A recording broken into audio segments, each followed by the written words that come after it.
जी आपसे एक और प्रश्न जानना चाहेंगे। आज बात करें तो समाज में काफ़ी अशांति है और परिवार में भी अशांति चल रहा है। तो आपके अनुसार मान लीजिए कोई पुत्र है और पैसा कमाता है तो मतलब किसको देना चाहिए, पति को या माँ को आपके अनुसार? मतलब पति मतलब अगर जो बेटा है अगर माँ को पैसा देता है तो पत्नी गुस्सा हो जाती है। बिल्कुल बिल्कुल बिल्कुल। तो पत्नी को देता है तो माँ मतलब इधर उधर, तो ऐसे हर परिवार में ऐसा समस्या मतलब देखने को मिलता है समाज में। तो आपके अनुसार क्या कुछ सही है? देखिए, वो सही बात आप पूछ रहे हैं। इस तरह का बहुत समाज में मतलब बातें आ रही है कि पुत्र जो है अपना यदि 2 पैसा कमा रहा है तो वह कहाँ धरता है कहाँ देता है, इस तरह का माँ और पतोहू और सासू में झगड़ा भी कुछ होता रहता है। ऐसे समाज में सुनने को आता है, मिलता भी सामने आता है। लेकिन पुत्र को चाहिए कि माँ को ही अपना जो संपत्ति हो कमाए जो भी इकट्ठा करे वो माँ को ही समर्पित करे और माँ को समर्पित करते हुए और उससे माँ के ही आदेशानुसार माँ के ही कहने पर, वैसे सब कोई माँ वैसी नहीं है कि मतलब पुत्र को और पतोहू को ध्यान न दे। जो सच्ची माँ है वो तो उसके सामने तो पुत्र ही और पतोही सब कुछ है। लेकिन कुछ माँ ऐसे भी क्रूर विचार के हैं जो कि अपने पतोहू को बेटी के समान मानती नहीं है। लेकिन इस तरह का भी देखने को समाज मिल रहा है। तो यदि वह पुत्र अपने माँ को न दे करके यदि पतोहू को भी देता है, उसके अपने अपने पत्नी को भी देता है तो कोई अपराध नहीं है। इसलिए अपराध नहीं है जिस उस तरह की यदि माँ है कि पुत्र देता भी है तभी माँ का कोई उसका मतलब उस पतोहू पर ध्यान नहीं है, उस पुत्र पर ध्यान नहीं है। लेकिन चाहिए तो यही, सच बात तो यही है कि माँ को ही संपत्ति दिया जाए और माँ समुचित पतोहू को, अपने बेटा को, पूरे परिवार को जो है व्यवस्था बनावे। इस तरह माँ को करना चाहिए। यदि माँ उस तरह का क्रूर है तो बेटा को अपने पत्नी को देने में कोई दोष नहीं है कि नहीं? क्योंकि पत्नी उसके भार्या बनकर आई है, उसका नाम है भार्या। भार्या का मतलब हो जो भरण पोषण कराती हो करती है उसको भार्या कहते हैं, है कि नहीं? तो भरण पोषण करने का उसका अधिकार है पुत्र का, मतलब उसके पति का। तो यदि कमी करता है तो माँ का भी उसमें हक है। लेकिन माँ का यदि हक माँ यदि सही रूप से नहीं चलाती है तो माँ को भी ध्यान दे और अपने पत्नी पर भी ध्यान दे। तो दोनों तरफ पैसा को देना चाहिए यदि आपसी में तनाव है तो, और यदि समुचित विधि व्यवस्था है तो माँ को ही दे। इस तरह का होना चाहिए। चलिए, महाराज जी ने काफ़ी आसान भाषा में समझाने का प्रयास किया तो उम्मीद करते हैं आपको समझ में आ गया होगा। अच्छा महाराज जी, एक और क्वेश्चन है, क्या मंदिर जाने से भगवान मिल जाते हैं? कि हम लोग घर पर ही माता पिता को भगवान मान कर पूजा करें तो क्या सच में भगवान का पूजा हम लोग कर रहे हैं कि मंदिर जाने से भगवान मिलेंगे? हाँ, यह भी प्रश्न आपका अच्छा है जो भी व्यक्ति किया हो। देखिए, मंदिर एक जैसे मानिए कोई एक प्रतिबिंब, मतलब कोई एक छाया प्रतिबिंब नहीं होता है। तो मंदिर तो एक है, भगवान का भी स्थान है। लेकिन गीता में, भागवत महापुराण में एक विषय आया है कि मुझ सर्वभूत स्थित परमात्मा को, यह जो है सांख्य योग की बात है, सांख्य शास्त्र की बात है जो भगवान कपिल मुनि अपने देवहूति माता से समझा रहे हैं।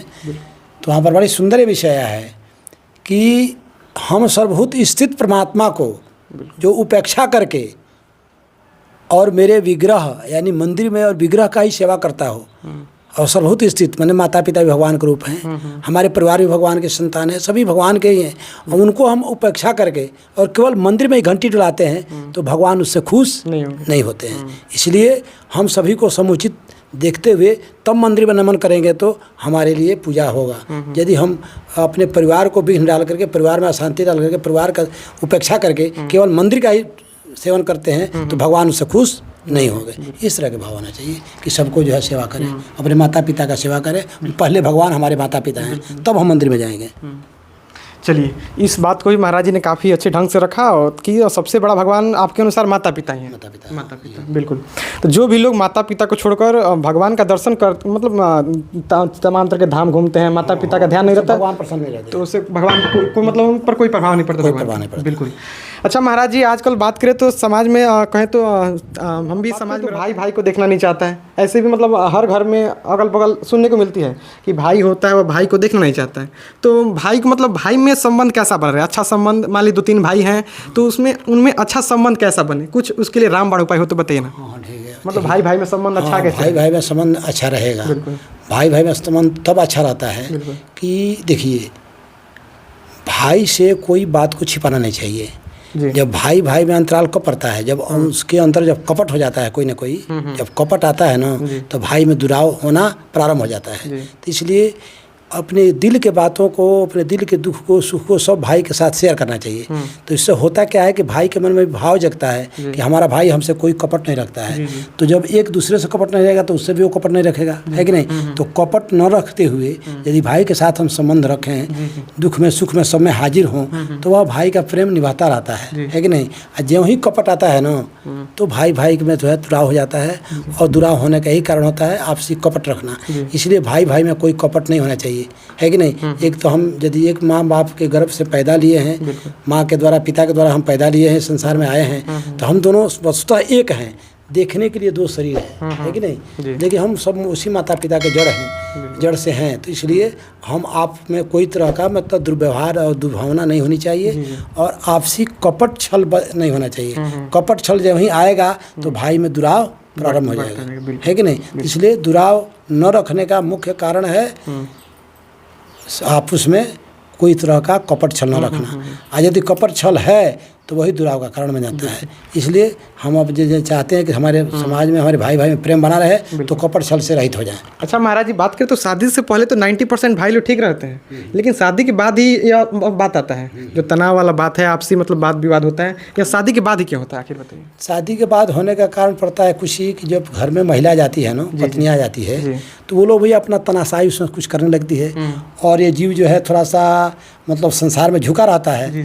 तो पत्नी के व्यवहार में भी आने के बाद थोड़ा थोड़ा वो सब दुराव प्रारंभ हो जाता है। तो वो यदि पत्नी यदि सही होती है ना तो भाई भाई में और प्रेम बढ़ा देती है। लेकिन कुछ ऐसी भी बेविचारिणी लोग हैं, कुछ ऐसे औरत हैं जो कलह समाज में डालने के लिए वो अवतार ही उसका हुआ है। तो जैसे आया है सब पुराणों में, वेदों में सब जगह इसका लेख है। तो उस तरह की कुछ महिला आकर के समाज में भी खंडन कर देती है, लेकिन जो सात्विक विचार की होती है वह आकर के भाई भाई में और प्रेम बढ़ा देती है। बात करें तो महिला घर को बना भी सकती है और बिगाड़ भी सकती है। जी। चलिए, तो जितनी महिलाएं वीडियो, बहुत सारी महिलाएं वीडियो देख रही होंगी, तो उनसे क्या कहेगा? उनसे हम सभी माताएं, सभी बहनें, सभी बेटियों से यही कहेंगे कि हम आपसी भाईचारा के लिए और बहुत दिन तक हम लोग एक साथ बने रहें, इसके लिए हमको कपट छोड़ करके एक दूसरे, यदि हम एक भाई की पत्नी बनकर आई हैं तो एक उनकी पत्नी का स्वागत करें और सौहार्द दें और उनके साथ जो है अच्छी व्यवहार करें। यदि वो 2 रोटी खाती हैं तो हम आधे रोटी खाकर रह जाए। इस तरह का भावना यदि बने रहेगी अपने सासू से और अपने अपने जो है गोतनी पड़ोसिन से, तो वह समाज बहुत दिन तक चल सकता है और अमन चैन से जी सकता है।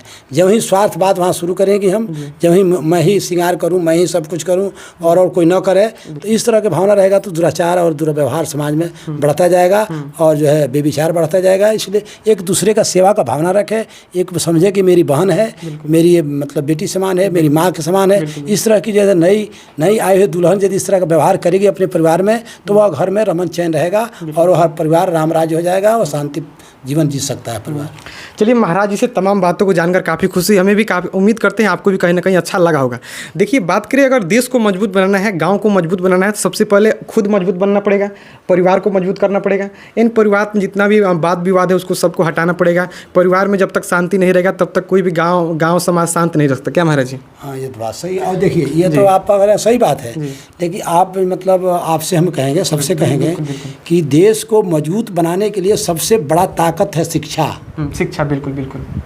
हम बालकों को, हम पूरे समाज को आग्रह करेंगे, पूरे शिक्षकों को, कि वो बालकों को अपने पुत्र के समान ध्यान दें। बिल्कुल, क्योंकि पुत्र के समान ध्यान नहीं देंगे तो या भारत या विश्व जो है आगे नहीं बढ़ेगा। और हम भारत को विश्व गुरु कहते हैं, तो विश्व गुरु कब है? जब शिक्षा रहेगा तब है। इसलिए हम सभी शिक्षकों से, सभी शिक्षा विभाग से आग्रह करेंगे, प्रार्थना करेंगे कि इस सारे देश के बच्चों को, सारे विद्यालय के बच्चों को, सभी बच्चों को अपने पुत्र के समान उसका व्यवहार करें और शिक्षा दें। शिक्षा में कोई कमी न करें, क्या कि पूरा शिक्षा जब मिलेगा तो बच्चे आगे बढ़ेंगे, तो हमारा देश भी आगे बढ़ेगा। हम मजबूत होंगे, हम ताकतवर होंगे, हम किसी भी देश से कम नहीं हैं। जब शिक्षित रहेंगे तब और शिक्षा का जहाँ कमी आया तो हर विधि व्यवस्था में कमी आ जाएगा। चलिए महाराज जी, यहाँ बहुत बड़ी बात कर दिया शिक्षा, क्योंकि शिक्षा जब तक नहीं रहेगा तब तक हम आगे नहीं बढ़ सकते हैं, किसी भी काम को अच्छे ढंग से नहीं कर सकते हैं। तो आपका अगर कोई भी अगर प्रश्न हो तो कमेंट बॉक्स में लिख दीजिएगा। महाराज जी के साथ हमारा एक और नेक्स्ट वीडियो आ जाएगा, उसमें भी आपके जितना भी प्रश्न होगा सब हम महाराज जी से पूछेंगे अगला वीडियो में। तो आज के लिए इतना ही रहने देते हैं और उम्मीद करते हैं वीडियो आपको पसंद आया होगा।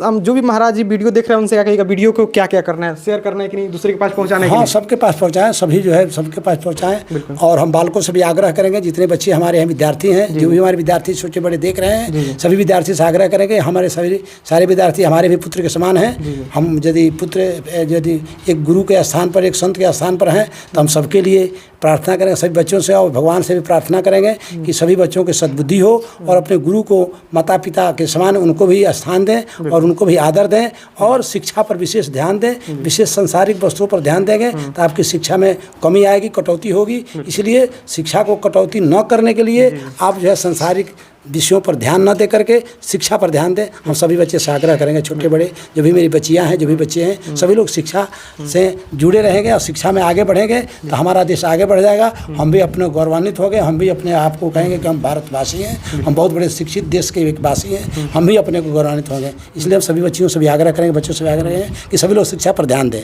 तभी हमारा कल जो है भारत आगे रहेगा। बिल्कुल। देखिए महाराज जी की बात सुनकर, तमाम बातों को सुनकर बहुत कुछ सीखने को मिला और काफ़ी कुछ सीखने को मिला, काफ़ी प्रेरणा स्रोत रहा सर महाराज जी की बातें। तो आज के लिए इतना ही रहने देते हैं और ऐसे ही मिलेंगे तुरंत किसी नए वीडियो में नए टॉपिक के साथ। तब तक के लिए आप सभी को बाय।